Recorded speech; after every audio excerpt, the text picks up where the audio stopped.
Today we'll talk about how can you enable earrings on your web app. We go to figure out the solution or know how you can do that on your app.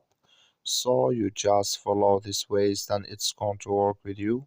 So all you have to do, you just go down here, you click here on menu down here. So then it's going to take you to your profile. It's going to show for you like this.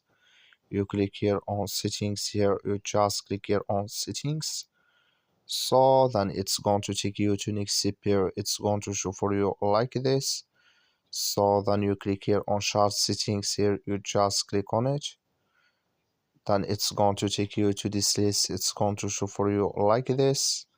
You go down here, just you keep going down here. Then you click here on collaborate here actions display. You come here to earnings, click in this sign. Like you see, this scholarship for assessment earnings enable with us now. That's all you have to do. Thank you for watching. Don't forget to support us by liking and subscribe.